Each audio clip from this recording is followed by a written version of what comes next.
I'm Eleanor Parker, 68 years old. I never imagined my own son would call me too ugly for his wedding. The scars on my face have been part of me since I was 8, but they never defined who I was as a mother.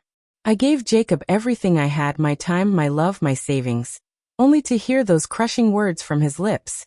What happened next would change both our lives forever. Before I share how my own son broke my heart, let me know where you're watching from in the comments below. Don't forget to like and subscribe if you want to hear more stories about the hard lessons life has taught me. Life before all this happened was simple and peaceful. After losing my husband Frank to a sudden heart attack 35 years into our marriage, I settled into a quiet retirement in our small Minnesota town, Pinewood. The community knew me well from my 40 years as a nurse at County General Hospital. Most folks around here had either been my patients or had family members I'd cared for at some point. Frank's death hit us hard, especially Bradley, who was only 12 at the time. One minute Frank was mowing the lawn on a Saturday morning. The next he was clutching his chest and falling to the ground. By the time the ambulance arrived, he was gone. Just like that, I became a widow and a single mother overnight. "We'll get through this together, Mom," Bradley had said at the funeral, his small hand squeezing mine. Those words became my anchor in the years that followed. Raising Bradley alone wasn't easy, but we formed a special bond. Every morning I'd make his favorite blueberry pancakes before school, and every evening we'd sit at the kitchen table where I'd help with his homework. Weekends were for fishing at Lake Marion, just like he used to do with his father. My scars have been part of our life story long before Bradley was born. The house fire happened when I was 10 years old. I still remember waking up to thick smoke and terrifying heat. My parents managed to get my younger sister Alice out first, but by the time they reached me, part of the ceiling had collapsed. Dad pulled me out, but not before the right side of my face and arm had been severely burned. I spent months in the hospital, enduring painful skin grafts and treatments.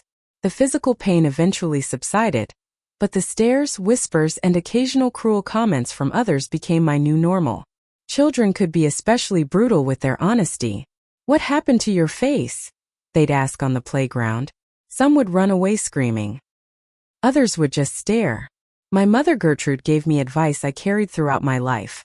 "Eleanor, you can't control how people see you, but you can control how you see yourself." This philosophy guided me toward nursing. If I couldn't change my appearance, I could at least use my hands to heal others. The hospital became the one place where my scars didn't define me.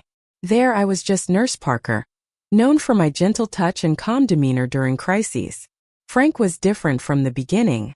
We met when he came into the ER with a broken arm from a construction accident. He looked directly into my eyes when speaking to me, never once glancing at my scars.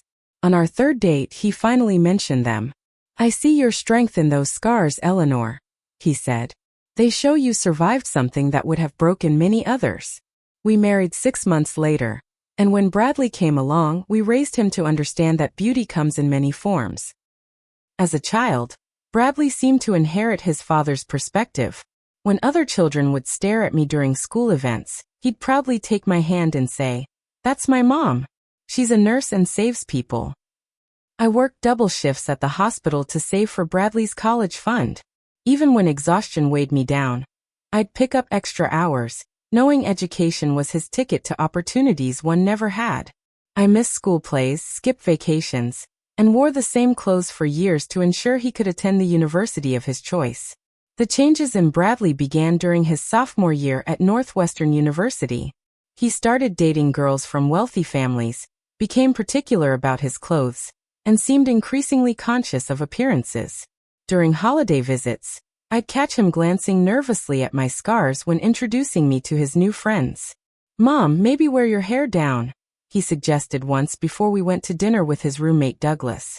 "It covers more of your..." I told myself he was just going through a phase, adjusting to a different social circle. When he graduated with honors in business administration, I sat in the audience bursting with pride. Even as I noticed, he quickly introduced me to his professors before moving on to chat with his classmates. After college, Bradley moved to Chicago and started climbing the corporate ladder at a prestigious financial firm. Our weekly calls became monthly, then occasional. He'd share surface details about work achievements but revealed little about his personal life. Then Bradley met Melissa Anderson, daughter of Roger Anderson, CEO of a major retail chain. When Bradley finally brought her to Pinewood to meet me, I noticed how her eyes widened slightly at the sight of my scars, though she quickly composed herself. Throughout dinner, she spoke primarily to Bradley, asking me only cursory questions about the town. When I reached for the salt, accidentally brushing her hand, she flinched almost imperceptibly. Melissa's family is very particular, Bradley explained after she excused herself to the restroom. They're used to a certain standard. What does that mean, Bradley? I asked. Nothing, Mom. Just, they're important people. Image matters in their world. I should have recognized the warning signs then. But a mother's love can sometimes blind us to painful truths about our children. The boy who once proudly held my scarred hand had grown into a man who now worried what others thought of it. The call came on a Tuesday evening in April. I was watering my African violets when the phone rang. It was Bradley, sounding more animated than I'd heard him in years. Mom, she said, yes. Melissa and I are engaged. My heart swelled with happiness. Despite our growing distance, all I ever wanted was for Bradley to find the kind of love Frank and I had shared. Oh, Bradley, congratulations. I'm so happy for you both, I exclaimed, already imagining the wedding. Have you set a date? We're thinking September at the Anderson estate in Lake Forest. It's going to be incredible, Mom. Melissa's parents are handling most of the arrangements. I tried not to feel disappointed that I wasn't being included in the planning. Well, I'd love to help in any way I can. Maybe I could come visit and we could look at mother of the groom dresses together. There was a slight pause. That's nice of you, Mom, but Melissa already has a wedding planner handling everything. I'll keep you posted, though. 2 weeks later, a thick cream envelope arrived, addressed in elegant calligraphy. Inside was a formal invitation to the wedding of Bradley Parker and Melissa Anderson at the Anderson estate. I ran my fingers over the embossed lettering, smiling at the thought of seeing my son get married. Despite Bradley's dismissal of my offer to help, I was determined to be the perfect mother of the groom. My pension didn't allow for luxury, but I had been saving a little each month for a special occasion. This was certainly it. I visited Madison's boutique in downtown Pinewood, where Sarah Madison had been dressing the town's ladies for special events for 30 years. Eleanor, what brings you in today? Sarah greeted me. My son Bradley is getting married in September. I need something special. Sarah's eyes lit up. How wonderful. Let's find you something that will make you shine. For the next 2 hours, I tried on more dresses than I had in the previous decade. Sarah was mindful of finding styles that would make me feel confident while complimenting my figure. We finally settled on a dusty blue gown with 3/4 sleeves and a tasteful neckline. The color brought out my eyes, and the design was elegant without being flashy. Bradley will be so proud to have you by his side, Sarah said as she pinned the dress for alterations. I called Bradley that evening, excited to tell him about my preparations. That's great, Mom, he replied, but his tone lacked enthusiasm. Listen, I'm heading into a meeting. Can I call you back later? He didn't call back that night or the next. When I tried reaching him the following week, his responses were brief, often ending with an excuse to get off the phone. Still, I continued my preparations. I contacted Melissa's mother Diana to introduce myself, hoping to establish a relationship before the wedding. Hello, Mrs. Anderson. This is Eleanor Parker, Bradley's mother. Oh yes. Hello. Her tone was polite but distant. Bradley has mentioned you. I'm so looking forward to meeting you and celebrating our children's happiness, I said warmly. Yes, well, it's going to be quite an event. The governor is attending, and several executives from Rogers Industry.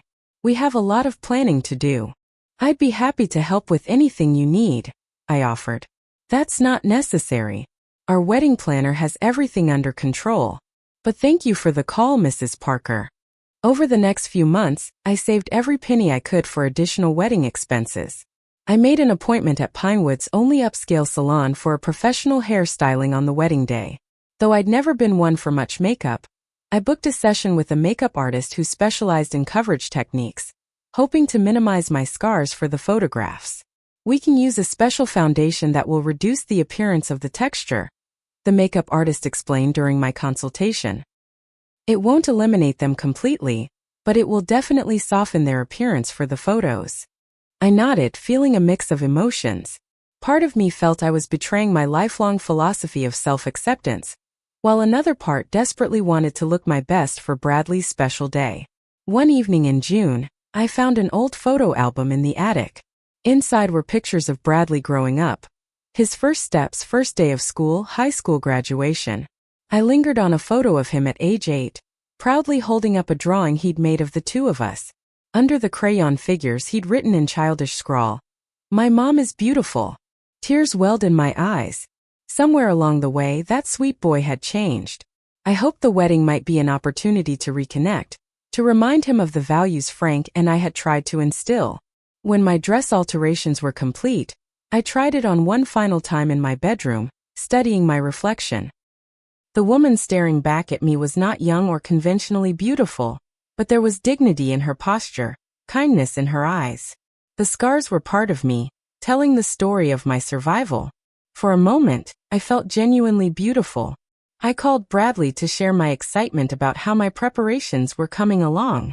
"That's nice, Mom," he said, his voice sounding strained. "Listen, I've been meaning to talk to you about something. Could we meet for coffee when I'm in town next week?" "Of course," I replied, noticing the unusual request. Bradley rarely came back to Pinewood these days, and when he did, he typically stayed for brief dinners before heading back to Chicago. "Is everything okay?" "Everything's fine.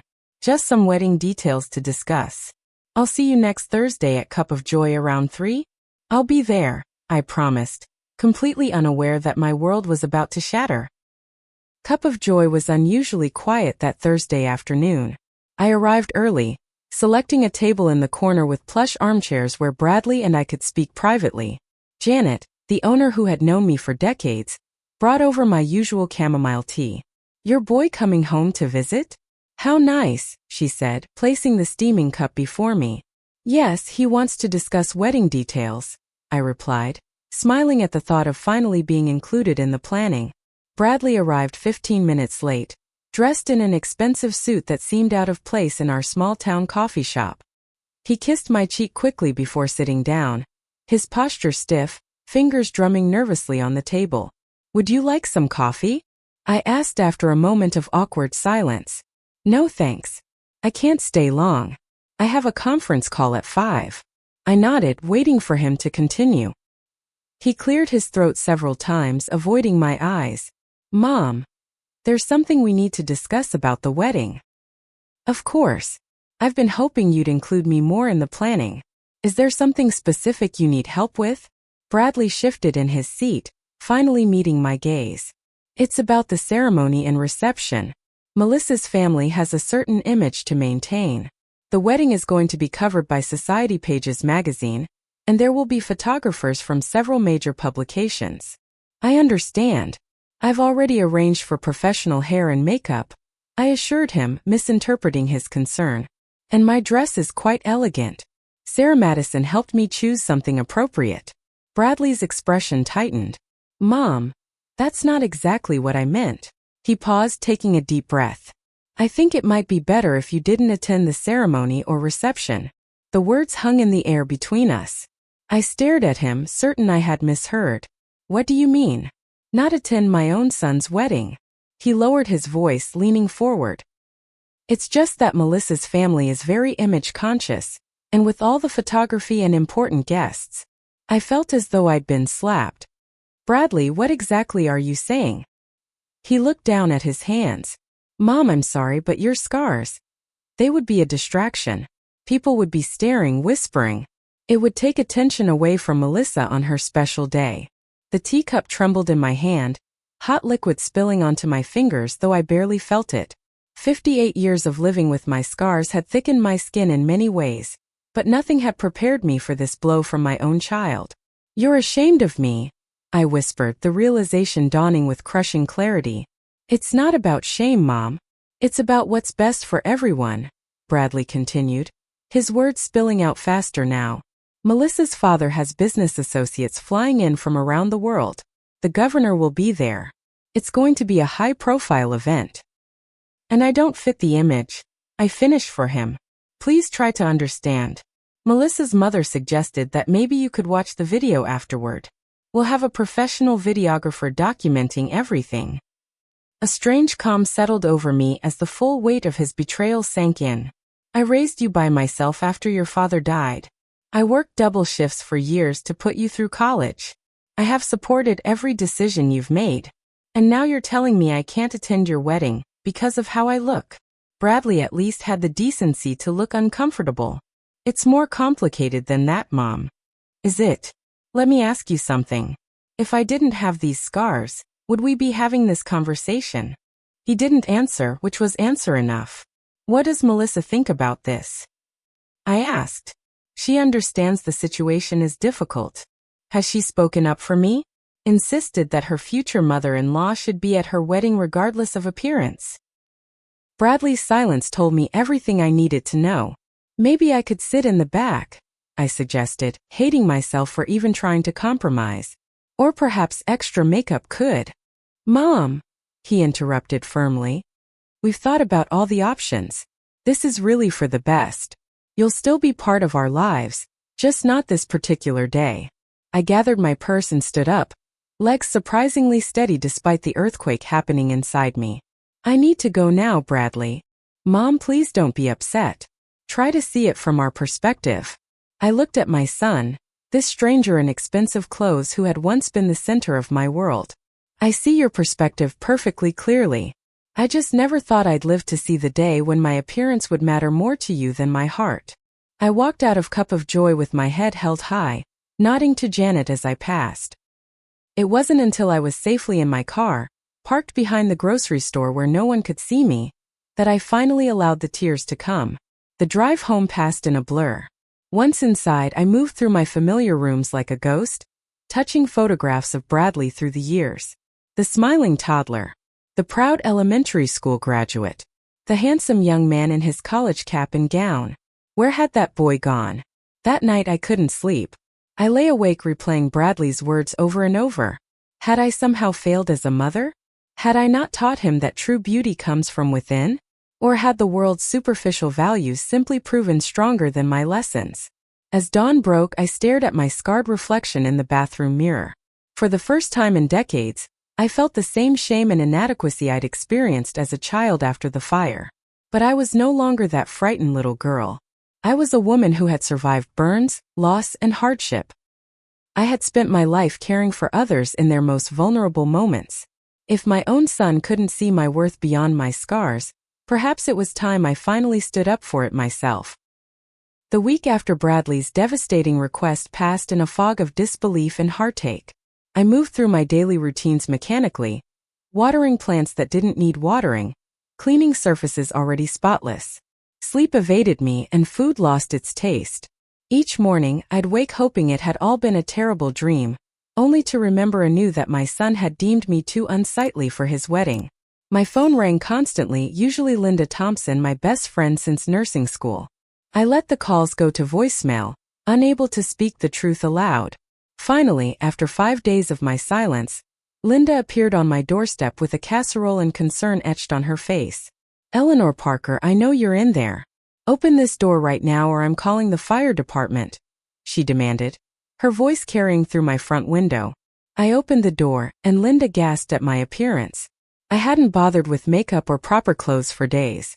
Good heavens, Eleanor. What on earth has happened? The simple question broke my carefully constructed dam. Through sobs, I related Bradley's coffee shop ultimatum. Linda's expression shifted from shock to fury as I spoke. That ungrateful little. She stopped herself, taking a deep breath. I'm going to call him right now and give him a piece of my mind. How dare he treat you this way after everything you've done for him? I shook my head wearily. No, Linda. That won't help anything. Then what will? You can't just accept this, Eleanor. You have to fight back. But fighting felt beyond my capabilities at that moment. Instead, we sat together on my sofa, Linda's arm around my shoulders as I cried for what felt like the first time since Frank died. The next few days brought more unwelcome clarity as memories surfaced. I remembered Bradley gradually bringing fewer friends home from college. The time he flinched when I reached to straighten his tie at graduation. his increasing reluctance to introduce me to his colleagues at company events. The signs had been there for years, but I had chosen not to see them. Without appetite or purpose, I lost 7 pounds in 10 days. My clothes hung loosely, and dark circles formed beneath my eyes. Linda brought meals I couldn't eat, and offered companionship I couldn't fully accept. "You need to talk to someone professional," she insisted after finding me staring blankly at a wall one afternoon. "This isn't healthy, Eleanor." She was right.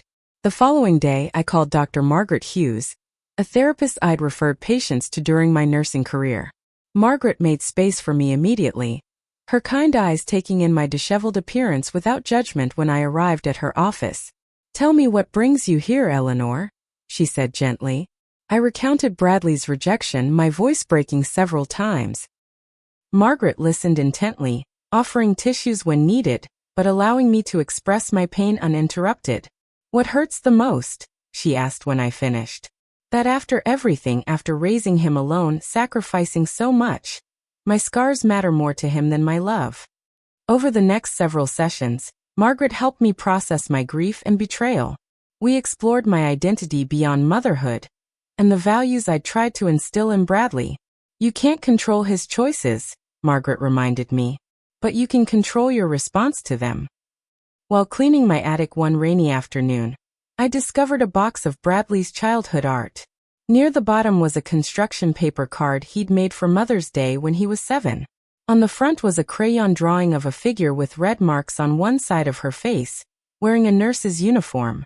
Inside, in wobbly handwriting, it read, "My mom is beautiful because she helps people feel better. I love you more than the whole world." I traced the childish letters with my fingertip, tears falling onto the faded paper. When had that loving little boy transformed into a man who valued appearance over character? Had I somehow contributed to this change by working too much? By not remarrying and providing a father figure after Frank died? Margaret helped me understand that while I wasn't perfect, Bradley's current values weren't my failure. "Children make their own choices as adults," she explained. "They're influenced by many factors beyond parental teaching." The corporate world Bradley entered rewards certain behaviors and appearances. That doesn't excuse his actions, but it might help explain them. As weeks passed, my initial raw pain gradually transformed into something different: determination. If Bradley couldn't accept me as I was, perhaps it was time I fully accepted myself, without qualification or apology. I began taking daily walks around Lake Marion, nodding at neighbors instead of avoiding their gaze. I rejoined my book club, facing the curious looks and whispered questions about wedding preparations with simple statements. "Bradley and I are working through some differences of opinion about the ceremony." One evening, I found myself staring at the blue dress hanging in my closet, the one I'd purchased for the wedding. On impulse, I tried it on, studying my reflection. The woman in the mirror had weathered tremendous pain, yet remained standing. There was beauty in that resilience, whether Bradley could see it or not. "You deserve respect," I told my reflection firmly. "You deserve to be valued for who you are, not rejected for how you look." In that moment, clarity arrived. I couldn't force Bradley to want me at his wedding. I couldn't make him understand the depth of his betrayal, but I could choose how to respond, and I could ensure that my response preserved my dignity and self-worth. The next morning, I called Albert Wilson, the attorney who had handled Frank's estate and my modest legal affairs over the years.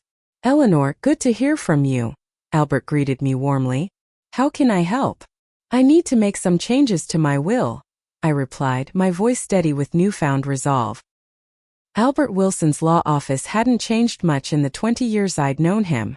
The same leather chairs, the same certificates on the wall, the same smell of coffee and old books. It was comforting in its consistency, unlike my relationship with my son. "So, Eleanor," Albert said, settling behind his desk, "you mentioned on the phone that you want to make changes to your will. What did you have in mind?" I straightened in my chair. "I want to remove Bradley as my beneficiary." Albert's eyebrows rose slightly. "I see. And who would you like to name instead?" "The Phoenix Foundation," I replied. "They provide support for children with burn injuries and their families." After Frank died, I'd lived frugally, saving what I could from my nursing pension. It wasn't a fortune by any means, about $87,000 plus my modest home, but it was meant to give Bradley a little financial cushion after I was gone. Now that money would serve a different purpose. Albert nodded, making notes. May I ask what prompted this decision? Family disputes over wills can sometimes be resolved, and changes can always be reversed later. My son has made it clear that my scars embarrass him. He's asked me not to attend his wedding because of how I look. The words still hurt to say aloud, but they no longer crushed me. I've decided that if my appearance is such a burden to him, then my money would be better used helping others who bear similar marks. Albert's professional demeanor slipped for just a moment, revealing genuine shock. Eleanor, I'm so sorry. Well, there's no excuse for that kind of behavior. No, there isn't, I agreed calmly. I've spent weeks trying to understand, trying to find a way to accept his decision without losing myself in the process. This is what I've come to. We spent the next hour revising my will, designating the Phoenix Foundation as the primary beneficiary of my estate, with small bequests to Linda and my sister Alice. When we finished, I felt a weight lift from my shoulders. Is there anything else I can help you with? Albert asked as he walked me to the door. Yes, actually. I'd like your advice on writing a letter to Bradley. Not about the will, but about his wedding request. I want to be clear without being cruel. Albert considered this. Speak from your heart, Eleanor. But remember that once words are said, they can't be unsaid. Make sure whatever you write reflects the person you want to be, not just the pain you're feeling now. That evening, I sat at my kitchen table with a blank sheet of paper. I started and discarded 5 drafts before finding the right words. Dear Bradley, I've given considerable thought to our conversation about your wedding. While I cannot pretend to understand or agree with your decision, I will respect your wish for me not to attend. Throughout your life, I have tried to teach you that true beauty comes from within, that character matters more than appearance, and that how we treat others reflects who we truly are. These remain my values, even if they are no longer yours. My absence at your wedding is your choice. My response to that choice is mine. I have decided that I will not plead, argue, or create drama. Instead, I choose to step back with dignity. I am returning your invitation with this letter. I wish you and Melissa happiness, and I hope that someday you will understand what you've sacrificed in the pursuit of appearances. With love despite everything, Mom. I sealed the letter with the wedding invitation inside, and mailed it the next morning. That same day, I contacted the travel agency in town and booked a 2-week trip to the Grand Canyon, something I'd always wanted to do but had put off for various reasons. The trip dates perfectly coincided with Bradley's wedding and the days surrounding it. Bradley's response came quickly. First by text, Mom, we need to talk about this. Then by voicemail, Mom, please call me back. I think you're overreacting. Then more texts, each increasingly urgent. I read and listened to each message but responded to none. Silence became my shield, my statement, my self-respect made manifest. A week later, Bradley showed up at my door unannounced. I watched through the window as he knocked repeatedly, then tried calling my phone, which rang inside the house. After 15 minutes, he left a note under the door, which I retrieved after his car disappeared down the street. Mom, this is getting ridiculous. Please talk to me. Maybe we can work something out about the wedding. Bradley. I placed the note in a drawer without responding. The following weekend he returned, this time with Melissa. I had anticipated this visit and was already at Linda's house playing cards when they arrived. My neighbor Rachel later told me they'd knocked for nearly half an hour before leaving. Your son looked pretty upset, Rachel reported. The young lady with him seemed uncomfortable. Is everything okay, Eleanor? It will be, I replied simply. As Bradley's wedding date approached, my resolve strengthened. I packed for my Grand Canyon trip, arranged for Linda to check on my house, and prepared to be completely unreachable during the wedding festivities. I wasn't being spiteful. I was protecting my heart from the pain of knowing my son was getting married without me there to witness it. The day before my departure, I received a letter from Melissa's mother. The envelope bore the Anderson family crest, and the note inside was brief and typed. Mrs. Parker. It has come to our attention that you will not be attending Bradley and Melissa's wedding. While we respect your decision, We want to assure you that we had only the best intentions regarding the event arrangements. Should you reconsider, please contact our wedding planner directly. Regards, Diana Anderson. The carefully worded non-apology confirmed everything I'd suspected about Melissa's family's influence on Bradley's request. I added the letter to my growing collection of unanswered communications and finished packing my suitcase. My Grand Canyon tour group consisted of 12 travelers, most of them couples or friends. The exception was Judith Bailey, a 70-year-old retired English teacher from Portland who was traveling alone like me. We gravitated toward each other naturally during the welcome dinner. "What brings you to the Grand Canyon, Eleanor?" Judith asked as we enjoyed our meal. I considered how to answer. "A celebration of sorts. Of independence and self-worth." Judith nodded appreciatively. "The best kind of celebration. I'm here because my daughter told me I was too old to make such a trip alone. I decided to prove her wrong." We laughed, and in that moment, I knew I'd found the perfect traveling companion. Judith didn't ask about my scars, and when I eventually shared the story of Bradley's wedding rejection, she listened with genuine empathy. "My late husband used to say that our children will break our hearts, but it's how they repair the damage that reveals their true character," Judith mused as we watched the sunset paint the canyon walls crimson and gold. "I hope you're right," I replied. "But I'm no longer waiting for that repair to feel whole again." As Bradley's wedding day arrived, I stood at the rim of the Grand Canyon, miles away from the Chicago Society event where my son was pledging his life to a woman whose family found me unsuitable. The vast, ancient landscape before me put human concerns into perspective. These rock formations had endured for millions of years, weathering far worse than a mother's broken heart. I took a deep breath of the clean desert air and silently wished Bradley happiness, despite everything. Then I turned my attention to the breathtaking view and my new friend Judith, leaving thoughts of wedding bells far behind. The morning of Bradley's wedding dawned clear and bright in Arizona. I awoke early in my hotel room, momentarily disoriented before remembering where I was and why. For just an instant, sadness washed over me at the thought of missing my only child's wedding day. Then I remembered his words at the coffee shop, and the sadness was replaced by a calm resolve. Judith knocked on my door at 7, ready for our sunrise hike along the South Rim Trail. "Beautiful day for a wedding," she said with a knowing smile. "Or for witnessing one of nature's greatest wonders." I chose the latter without regret, walking alongside my new friend as the rising sun transformed the canyon from deep purple shadows to brilliant oranges and reds. The majesty of the landscape dwarfed my personal pain, putting it into perspective. "Did you ever imagine your life taking this particular turn?" Judith asked as we paused to catch our breath at a scenic overlook. "Never," I admitted. I always pictured myself sitting proudly in the front row at Bradley's wedding, perhaps helping his bride with her veil or sharing special moments before the ceremony. "And instead you're hiking the Grand Canyon with a stranger you met 3 days ago," Judith chuckled. "With a friend I met 3 days ago," I corrected her, smiling. Sometimes life's unexpected turns lead to better views. Throughout the day, I found myself checking my watch, calculating what would be happening at the Anderson estate. At 10, Bradley would be getting dressed with his groomsmen.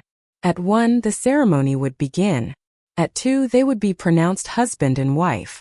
I had turned off my phone completely, unable to bear the thought of messages or photos that might arrive. This was my day of liberation, not a day to wallow in what might have been. Our tour group spent the afternoon on a guided expedition into the canyon, descending partway down the Bright Angel Trail. The physical exertion was exactly what I needed, focusing my mind on each careful step rather than on distant wedding bells. That evening, as our group gathered for dinner, the tour guide Ryan proposed a toast to new adventures, new friendships, and the courage to take the path less traveled. Judith squeezed my hand under the table. We both knew he had no idea how appropriate his words were for my situation. Back in my room that night, I allowed myself one moment of maternal sentimentality, whispering "Congratulations, Bradley," to the star-filled sky outside my window before turning in. I kept my phone off for the remainder of my trip, immersing myself fully in the experience. Judith and I hiked, took photographs, attended ranger talks, and shared long conversations about books, travel, and life's disappointments and joys. By the time we parted ways at the Phoenix airport with promises to keep in touch, I felt renewed in a way I hadn't expected. Reality, however, awaited my return to Pinewood. When I finally turned my phone back on after landing, it nearly buzzed itself off the airport bench with incoming notifications. 23 missed calls from Bradley, 15 voicemails, 38 text messages, escalating in urgency. The earliest from the morning after the wedding. Mom, please call me. I need to know you're okay. Then later that same day. Where are you? Linda won't tell me anything except that you're fine. 2 days after the wedding. This silent treatment is childish, Mom. We need to talk about this. And the most recent, sent just hours before my plane landed. I'm coming to Pinewood tomorrow. We're going to have this conversation whether you want to or not. I deleted them all without responding and took a taxi home, where I found my house exactly as I'd left it, thanks to Linda's careful attention. A bouquet of fresh flowers sat on my kitchen table with a note. Welcome home, warrior woman. Call me when you're ready. Love, Linda. I spent the evening unpacking, doing laundry, and mentally preparing for Bradley's impending visit. When the doorbell rang at 10 the next morning, I was ready, dressed in a simple blue dress, hair neatly styled, makeup applied with care. Bradley looked terrible. His eyes were bloodshot, his typically immaculate appearance rumpled. He stared at me in disbelief when I opened the door. Where have you been? He demanded, stepping inside without waiting for an invitation. I've been calling for 2 weeks. I took a trip to the Grand Canyon, I replied calmly. Something I've always wanted to do. During my wedding? You disappeared without telling anyone where you were going during my wedding. I raised an eyebrow. I told Linda. And I believe I made it clear in my letter that I was respecting your wish for me not to attend. By running away? By ignoring all my calls and messages? Do you have any idea how worried I've been? Worried about what, Bradley? That your unsightly mother might show up and embarrass you after all. He flinched. That's not fair. No, I agreed, it wasn't fair. Just as it wasn't fair to tell your mother she's too ugly to attend your wedding. Bradley paced my living room, running his hands through his hair in frustration. I never said you were ugly. I was trying to make a difficult situation work for everyone. Melissa's family had concerns about my scars, I finished for him. About how they would look in the society pages. About what their important friends might think. You don't understand the pressure. No, Bradley, you don't understand, I interrupted, my voice firm but not angry. You made your choice.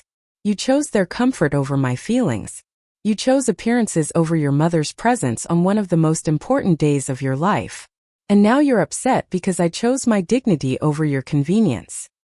He stared at me, seemingly seeing me clearly for the first time in years. I tried to call you to work something out. After I stood my ground. Not before. We stood in uncomfortable silence for several moments before Bradley spoke again. His voice softer. The wedding was beautiful. Everyone said so. I'm glad, he replied sincerely. Melissa asked about you. Her mother told everyone you were ill. How considerate of her. Bradley sighed heavily. Can we move past this, Mom? Can we just go back to normal? I studied my son's face. The face I had loved since the moment the doctor placed him in my arms. What is normal, Bradley? Me pretending your rejection didn't cut me to the core? You pretending you didn't choose social standing over your mother's dignity? I don't think I want that kind of normal anymore. What do you want then? He asked, suddenly looking very young and lost. I want a relationship based on mutual respect. I want acknowledgement of the hurt you caused, not just attempts to smooth it over. I want your recognition that what you did was wrong, not just inconvenient when I refused to play along. Bradley left shortly after, promising to call soon. The call came 3 days later, an awkward conversation about his honeymoon in Bali and his return to work. We spoke weekly after that, carefully navigating around the wedding topic, rebuilding some semblance of relationship without addressing the elephant in the room. In November, Bradley and Melissa came for Thanksgiving dinner, their first visit as a married couple.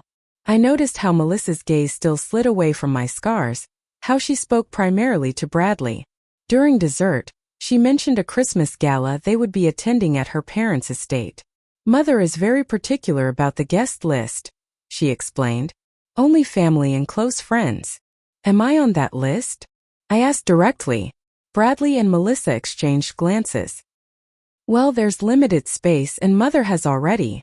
I understand, I said, cutting him off. Some things haven't changed. The holiday visit ended cordially but coolly. As they were leaving, Bradley embraced me stiffly. We'll do better, Mom. Give us time. But the Christmas gala came and went without an invitation. Instead, Bradley sent expensive gifts and a card signed by both him and Melissa. I donated the gifts to the local women's shelter. In January, I received an unexpected invitation to tea at the home of Diana Anderson, Melissa's mother. Curiosity led me to accept. Diana's Lake Forest mansion was exactly as I had imagined. Impeccably decorated, intimidatingly perfect. Diana herself was a carefully preserved woman in her 60s, her face suspiciously free of the lines that marked my own. Eleanor. She greeted me with air kisses that didn't come close to my scarred cheek. Thank you for coming. I felt it was time we got to know each other better. The tea service was elaborate, the small talk excruciating. Finally, Diana came to her point. I understand there was some unpleasantness regarding the wedding. That's one way to put it, I replied evenly. Diana's smile remained fixed. Bradley told us about your accident. Such a tragedy. Have you ever considered reconstructive surgery? I know a marvelous plastic surgeon in Switzerland who works wonders. In that moment, I understood completely why Bradley had become the man he was. No, Diana. I haven't considered surgery in many years. My scars are part of who I am. But surely you want to look your best? Especially now that Bradley is moving in certain circles. I set down my teacup with deliberate care. What I want is to be accepted for who I am, not hidden away or surgically altered to meet someone else's standard of beauty. The tea ended shortly after with vague promises to do it again sometime. On the train ride back to Pinewood, I realized that Bradley hadn't just married Melissa. He had married into her family's values, their worldview where appearance trumped substance. The following month brought a family dinner at an upscale Chicago restaurant to celebrate Bradley's promotion. Melissa's parents joined us, along with her brother Ryan and his wife Patricia. Throughout the evening, I noticed Ryan staring at my scars, whispering to Patricia who would then glance my way. Finally, after several glasses of wine, Roger Anderson addressed me directly. Eleanor, Bradley tells us you were a nurse. Fascinating career choice with your condition. My condition? I asked, knowing full well what he meant. Your scars, he clarified unnecessarily, must have been difficult dealing with the public. Not particularly, I replied. In healthcare, people are generally more concerned with being helped than with who's helping them. Still, it must have been challenging, Diana interjected. Children can be so brutally honest about disfigurement. I waited for Bradley to say something to defend me or change the subject. He studied his plate in silence. Yes, I agreed, looking directly at Diana. Children can be brutally honest. Adults, I've found, can be brutally dishonest. The table fell awkwardly silent until Melissa started chattering about their upcoming vacation plans. Bradley never met my eyes for the remainder of the evening. Spring brought new beginnings to Pinewood. The crocuses pushed through the last remnants of snow, and the air carried the promise of warmer days ahead. I had settled into a new normal, volunteering at the hospital 3 days a week, meeting Judith for monthly video chats about the books we were reading, and finding contentment in my quiet life. Bradley's calls had become less frequent but more genuine. We had reached an uneasy truce, carefully avoiding topics that might reopen old wounds. I hadn't yet told him about the changes to my will, seeing no reason to introduce new conflict into our fragile peace. That changed on a rainy April afternoon when Bradley arrived at my door unannounced, his expression thunderous. You changed your will? He demanded without preamble. Albert Wilson's secretary accidentally mentioned it when I called to ask about some of Dad's old documents. I stepped aside to let him enter. Yes, I did. Last summer. And you didn't think to discuss this with me? You're giving everything to some foundation instead of your only son. The Phoenix Foundation supports children with burn injuries, I explained calmly. Children like I once was. This is about the wedding, isn't it? You're punishing me. I shook my head. No, Bradley. I'm making a choice about my legacy, just as you made choices about your wedding. My scars have shaped my life in profound ways. Now they'll help shape others' lives too, hopefully for the better. So that's it? One mistake and you disinherit me. It wasn't one mistake, Bradley. It was a revelation of values. You made it clear that my appearance was a liability, something to hide away. I decided my money would better serve those who understand that scars tell stories of survival, not shame. Bradley paced my living room, agitation in every step. You can't do this. I already have. He turned to face me, his father's stubbornness evident in the set of his jaw. What do I need to do to change your mind? This isn't a negotiation or a punishment. It's a decision I made after careful consideration about what matters to me and the mark I want to leave on this world. Our conversation ended in a stalemate, with Bradley leaving in anger and me standing firm in my decision. Weeks passed without contact, then months. Summer arrived, bringing with it memories of Bradley's wedding the previous year and all that had followed. In August, Linda brought unexpected news. Eleanor, did you hear? Bradley and Melissa had their baby yesterday. A little girl. My heart contracted with a mixture of joy and sadness. I was a grandmother, yet I hadn't even known Melissa was pregnant. No, I hadn't heard, I replied softly. How did you find out? Nancy's daughter works in the maternity ward at Chicago Memorial. She recognized Bradley from high school. I nodded, fighting back tears. Another family milestone I would likely miss. To my surprise, Bradley called the next day. Mom, we had a baby. A daughter. We named her Hannah Grace. Congratulations, I said, genuinely happy for him despite our estrangement. How are Melissa and the baby doing? They're both well. Hannah is perfect. He paused. Except what? I asked, suddenly concerned. She has a birthmark. A large port wine stain on her left cheek and neck. The irony wasn't lost on me. I see. Melissa's parents are already talking about surgical options, special makeup when she's older. Melissa is upset about it. And how do you feel, Bradley? There was a long silence. I don't know. When I look at her, all I see is my beautiful daughter. But then I think about how others might see her, how they might treat her. The way Melissa's family treated me, I finished quietly. Another silence, longer this time. Yes, he finally admitted. I've been thinking about that a lot lately. 2 weeks later, Bradley called again. His voice was strained.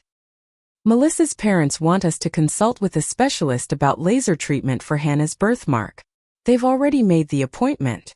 She's only a few weeks old, Bradley. I know. I told them it's too soon, that we should wait until she's older to make those decisions. Roger said something about it being easier to fix these things before she's old enough to remember. Fix her. I couldn't keep the edge from my voice. There's nothing broken about your daughter, Bradley.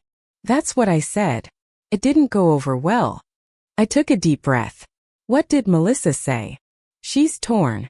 She sees how beautiful Hannah is, but she's worried about her future, about how people will treat her.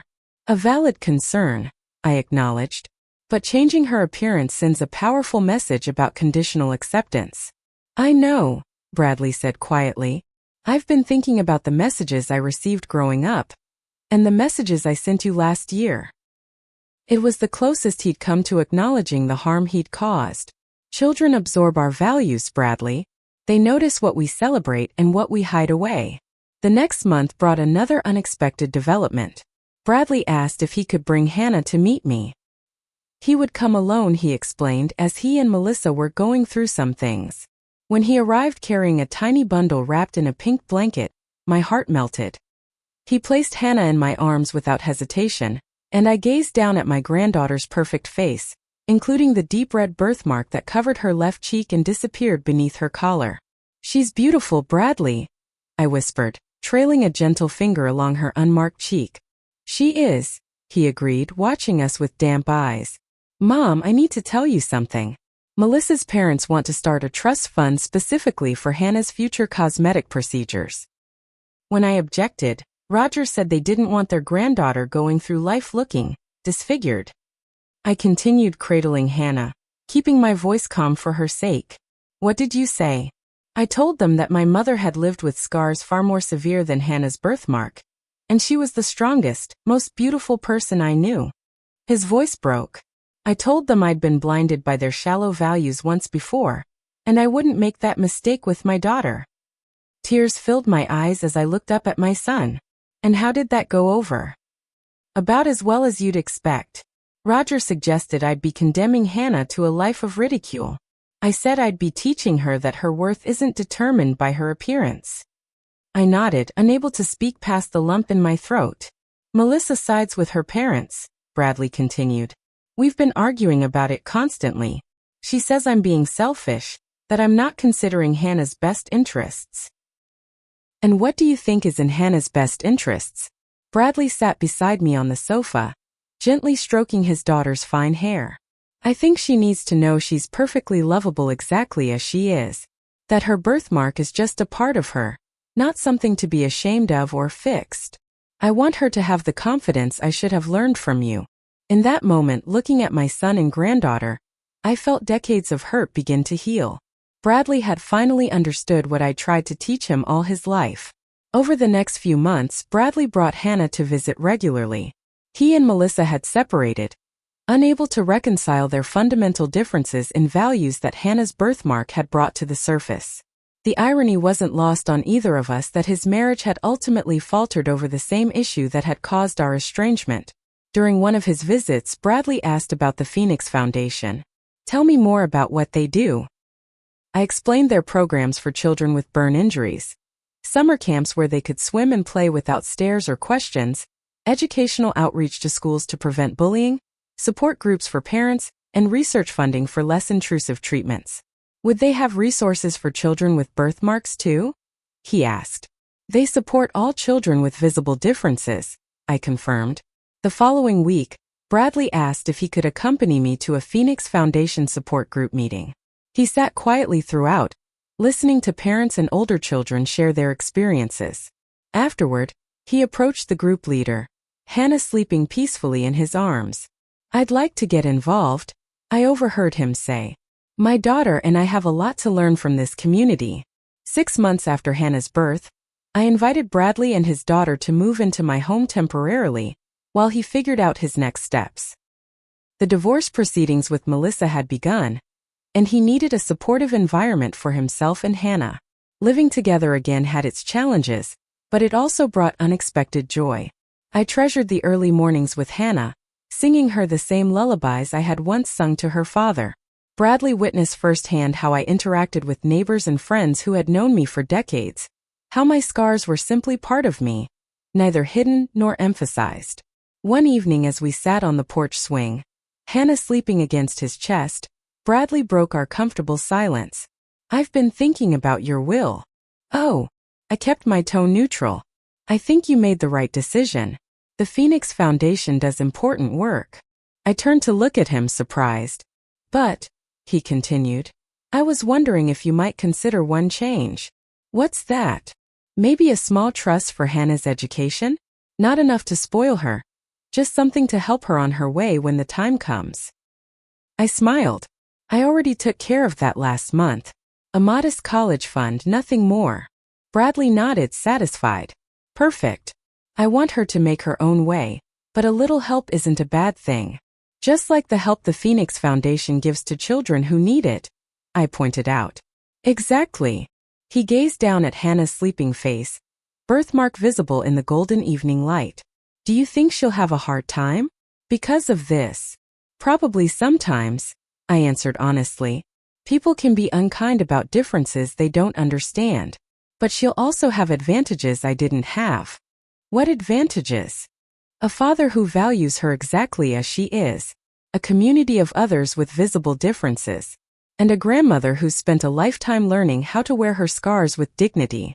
Bradley reached for my hand, squeezing it gently. I'm so sorry, Mom. For everything.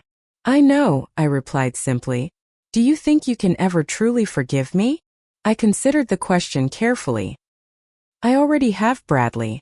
Forgiveness was never the issue. It was about whether we could build something new, something honest after what happened. And can we? I looked at my son holding my granddaughter, both of them bathed in the warm light of sunset. We already are. In the years that followed, Bradley became an active volunteer, and eventually a board member for the Phoenix Foundation. Hannah grew into a confident little girl who sometimes explained to curious children that her birthmark was just the way she was colored in. Melissa remarried and maintained a cordial co-parenting relationship with Bradley, though her parents remained distant from both him and Hannah. As for me, I found unexpected purpose leading a support group for parents of children with visible differences. My lifetime of experience provided perspective that professional counselors couldn't offer, and watching parents move from grief to acceptance to celebration of their children's unique beauty became one of my life's greatest joys. Life gives us wounds, some visible and others hidden deep inside. My scars taught me resilience long before Bradley's rejection forced me to stand firmly in my self-worth. His journey to understanding took a different path, but led to the same truth. True beauty lies in how we treat others, not in how we appear to the world. If you've ever been judged for your appearance or rejected by someone whose love should have been unconditional, I hope my story reminds you that your worth isn't determined by others' perceptions. Have you ever had to stand up for yourself when someone you loved couldn't see your true value? Share your experience in the comments below. And if this story touched you, please like, subscribe, and share it with someone who might need to hear that they are enough, exactly as they are. Thank you for listening to my journey from heartbreak to healing, and remember, sometimes silence speaks louder than words, and forgiveness opens doors to relationships deeper than we ever imagined possible.